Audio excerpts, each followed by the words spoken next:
Good afternoon, ma'am. Ma'am, ngasi class se khar phajan lawri natra. Adu hoji se koi option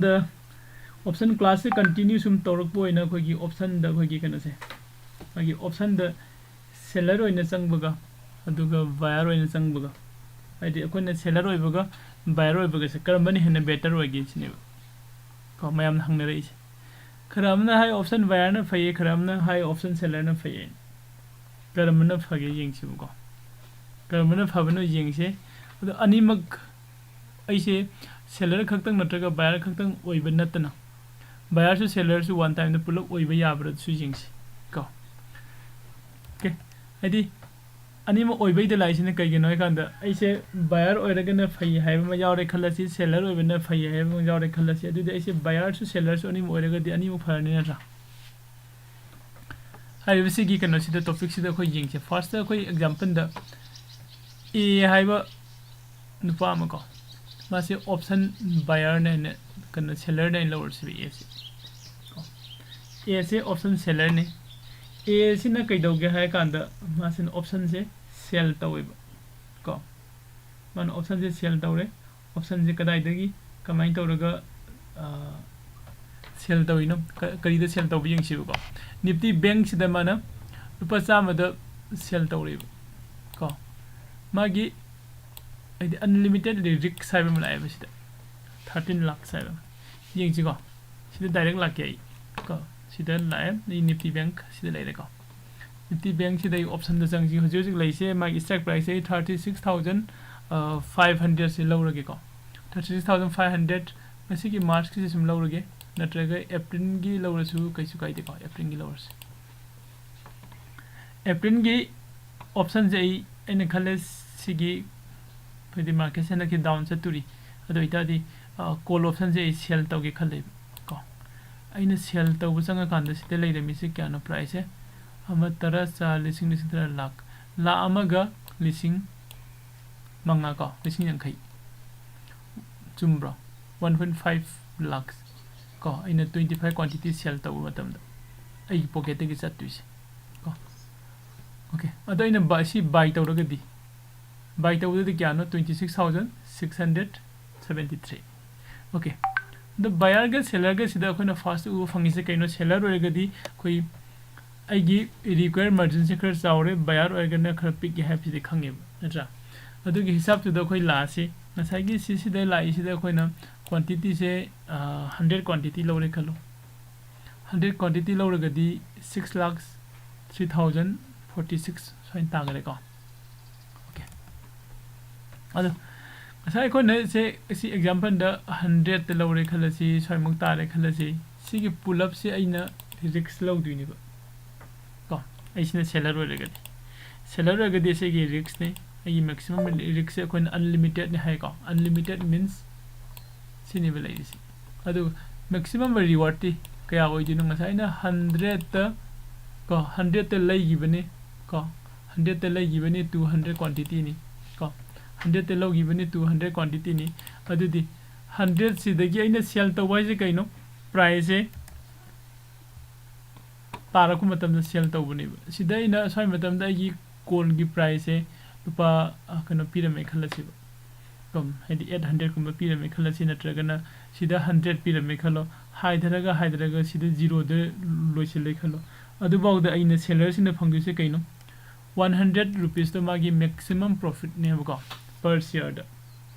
share ma da magi maximum profit se 100 khaktang oiraga di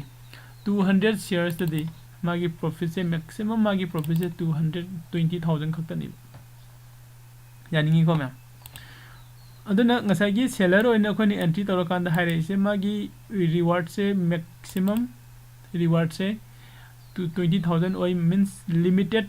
ko reward oi aduga magi loss ti unlimited oi means 13 lakhs muk mana invest out duri haire be amount se pull up mangi besu yai ko aduna khogi sida seller gi da yenga kanda ko magi risk sam sawi aduga reward na pick buyer gi da mu yingsi buyer gi da khoni yenga kanda ngasai khoni se u gaiduni hoje ina sidagi si buy tawre khalasi 100 quantity 100 quantity buy tꯧba matamda 1 lakh sena 60 6000 khaktani 1 lakh sena 6000 ko this ngasagi 20 quantity se ina 100 ta buy tauba matamda ina pidu se 20000 khaktani ba ko ai risk se kaino 20000 se khaktani ba risk se 20000 se dagi hena mangoi ba buyer da ko aduga agi profit ti tupa sama piram mase horen 400 jogi basu yai ba sama piram mase horen 500 jogi basu yai ba bank ni ti ding ha khaktani tra mayam na se hena khangi duni aduna ngasagi sida ngasagi 200 quantity lobo sida 400 jawra agadi kya tare 0 ani mari ni nipan 80000 tare 80000 sidagi 20 minus tawgradi 60000 haidi buyer ani entry chango matamda agi risk limited oiba ain invest tawriba amount sidagi hena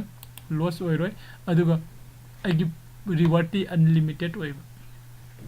unlimited oi tawbadabu unlimited oi haina kanamta na ngasi bawda unlimited reward se ayamani lawna de ko khara lawruga topa ngantani hairi basigi cash ani sida jenga agadi akhoi karamana phayai ni khale isa isa na decide tawna si haidi means kanaguma khan hai kani buyer na phai kanaguma khan hai kani seller na phai phabadi ani mak phai ko adugo ani mak na phai si cash atopam si jengi si buyer gi maximum risk to limited ore haidi magi whole premium man nga sai sida pi gari ba 20000 do adu dagi hena ma sumang mang oi seller dadi magi risk se unlimited ani unlimited kari gi hai no man puthoi ba magi masagi mane entry tang with the pi ri ba amount mayam do loina mangi ba su jai ba ko reward di reward ta buyer gi da unlimited ani sida ne limited mo seller da ko haidi khuding magda sida su jengbada bayana phai khalle sida su bayana phai de aigi risk su pige reward su saure dudi bayana phai na tra bayana phai khalle si ko adu next lai se kaino kan buyer gi di mana profit lobo yari se kai gum ain uptrend da sanga gi aigi market to uptrend la ba I profit lobo ni ain downtrend da sanga gi aigi profit to kai gum downtrend downlom da la gi profit hadi side am khaktang da market ki structure am khaktang da ma magi satliba way da suma kan da ma profit logani ko seller gi na ma na satliba structure do adugi loss ora ko market ki trend du ki opposite to salu kan da ma se loss ogani atopam da di market ki structure kya si uptrend downtrend and the sideways buyer gi loss di downtrend da su loss ogani sideways da su loss ogani ko dudi buyer di sideways da loss ogani na seller di sideways da profit fangamani haidi means masagi aina uptrend the entry change khalasi seller oina ko put se in sell tawre khale put se in sell taw means market se up ta lak ture haibani ado lak ta bi da down da chasin gare khalasi ado de ise loss oiduri natra ado kai gumba up ta chakra de profit ni ado kai up su chatre down su chatre sideways ta leiriba ado su igi profit ni ko sain tawra khoina buyer ga seller ga se karambana phage hai se isa isa na dum decide tawse phabadi ani mak phai ko ai gi sana bising du ngakani tawbudu bo ina seller oge haragadi ai fund jam leiba da ka oi ina buyer oge hagan ai fund khana dum trade taw ya bagi chance fonge ko amuka repeat tarumge buyer gi na magi risk se limited oi seller gi na unlimited oi buyer gi reward na unlimited ni seller gi reward na unlimited ni ko buyer na profit low du sina magi trend do chumba matam khatang de low gani atopa trend ani da ko sideways yawraga atopa opposite direction na traga sideways ta man loss hoy gani ko aduga muk seller gi na magi trend do chumba ga su profit low gani sideways chalaga su profit low gani ko magi trend do soira kanda ma profit low re ko adu de animak phare na khoine low re natra animak phare low re sida khoina mu uri se aise kaigumba aigi reward se su limited ohelaga aduga aigi risk se su limited oiragadi ani se pun ba yaragadi ai yam phai haina kana gumna khan ba yawragadi ko khoina derivative market da sangse laga du option da sigi option se su phangi ba derivative market ko si option je khoina kamai na phange hai ka da sigi matang sida khoina lai se ko ꯑꯩꯈꯣꯏꯅ order ꯇꯧꯕ ꯃꯇꯝꯗ basket order ꯍꯥꯏꯕ ꯑꯃ ꯌꯥꯎꯔꯤ ꯀꯣ basket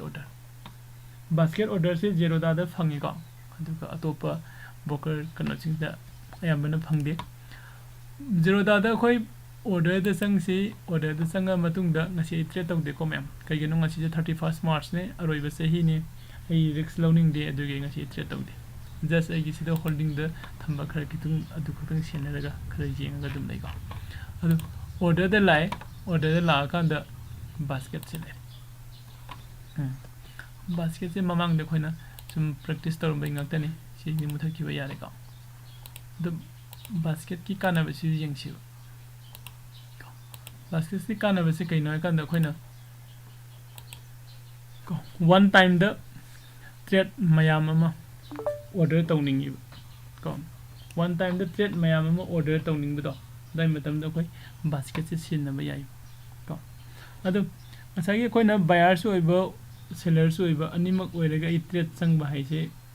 ꯁꯤ ꯃꯇꯝꯁꯤꯗ ꯑꯩꯈꯣꯏ ꯕꯥꯁꯀꯦꯠꯁꯨ ꯗꯔꯀꯥꯔ ꯑꯣꯏꯔꯛꯑꯦ ꯍꯥꯏꯔꯤꯕ ꯇ꯭ꯔꯦꯠ ꯈꯨꯆꯪꯁꯦ ꯑꯩꯈꯣꯏ ꯀꯩꯅꯣꯁꯨ ꯑꯣꯏꯕ ꯍꯦꯗꯖꯤꯡ ꯍꯥꯏꯕꯗꯣ ꯃꯌꯥꯝ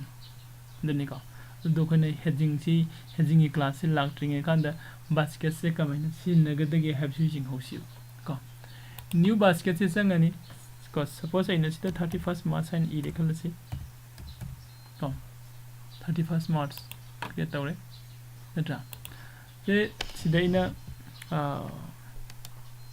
कनो हाइरसी निफ्टी की को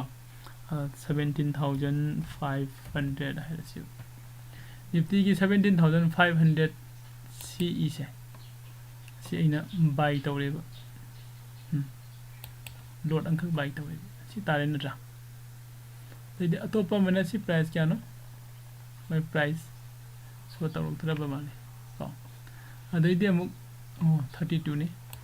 17,500 अदैदि निफ्टी की 17,500 ते खरा काकासी 600 700